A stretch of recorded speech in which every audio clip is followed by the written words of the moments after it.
Hi, welcome to Translating Interview Speak, what your interviewer really wants to know. Today we're in Chapter 10.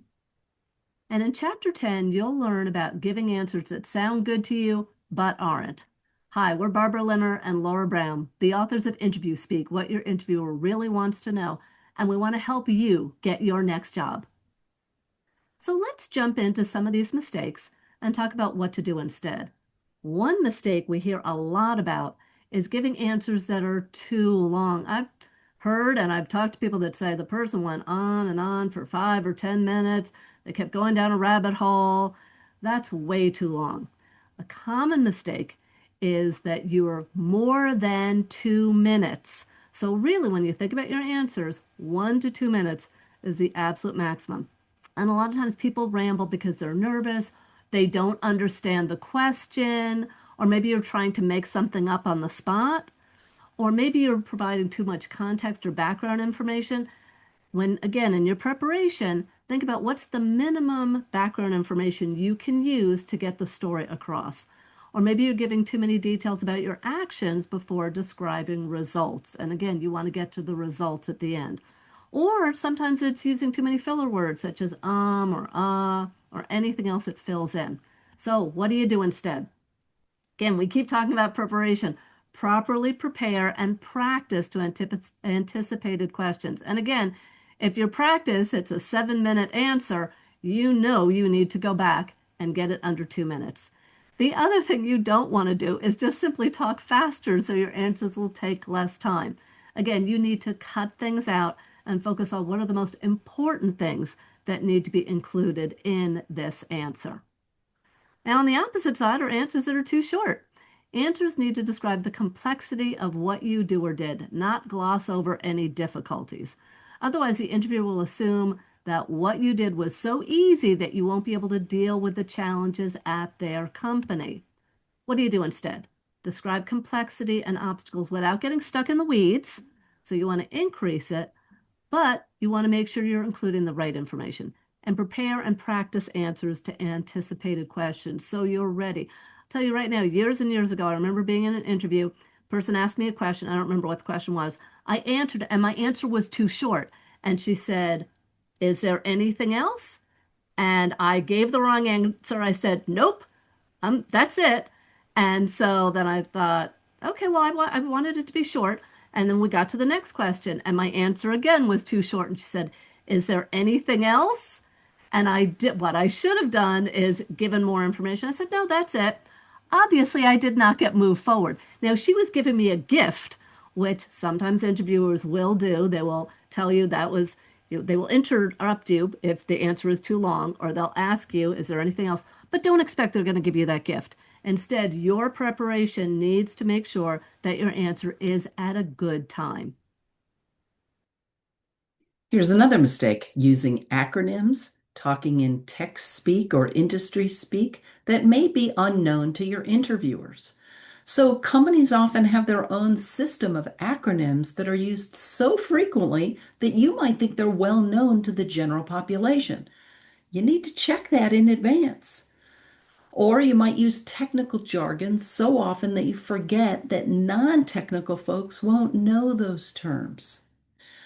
Or you might think anyone in your field or industry would know these acronyms or industry terms that you use. But what if you're interviewing with someone in another function or in HR or talent acquisition who isn't intimately familiar with your field or your industry?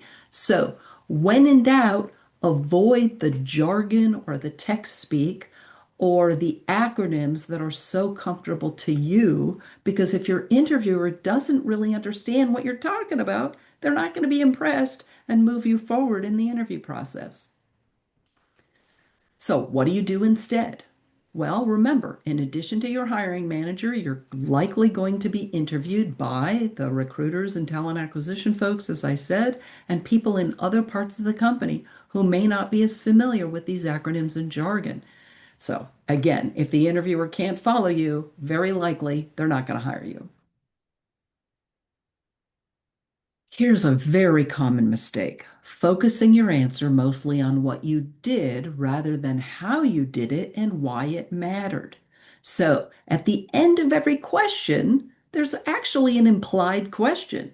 Why did it matter that you did those things? If you forget to include results in your answers, you're missing an opportunity to have impact and to impress the interviewer by your results.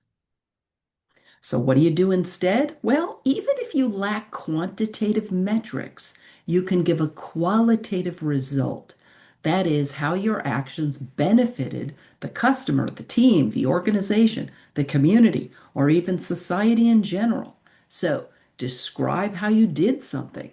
Who did you collaborate with? What tools did you use? What approvals did you need? What obstacles did you need to overcome? And how did you gain acceptance or buy-in? These are the kind of details that give your answer impact. So here's a big mistake people make without even realizing it: overusing we and underusing I. Many people use we to describe everything in their answer, even the things that they personally did. But if every pronoun you use is we, then the interviewer will not have a clear idea of what they would be getting if they hired you.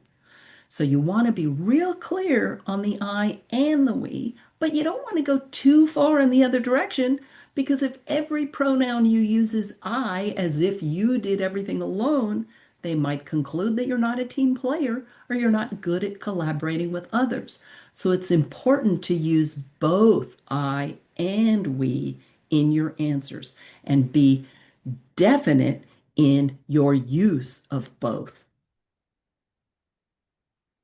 Here's one: failing to balance confidence and humility. Again, it's a balance. If you go too far in either direction, you can be perceived as either arrogant or insecure, which means it's going to be very unlikely that you'll be hired. If you're overly confident, that affects likability. But on the other hand, if you're overly humble, they're not going to know why they should hire you. So be confident in what you do and what you've accomplished while still being humble and knowing and admitting that you're not perfect. Here's another one: giving a general answer instead of a specific past example. And again, this gets back to preparation. You want to come up with some great past examples. So many interviewers use the behavioral interview questions, also known as competency-based questions, because they know that real-life examples are better at indicating experience than generalities.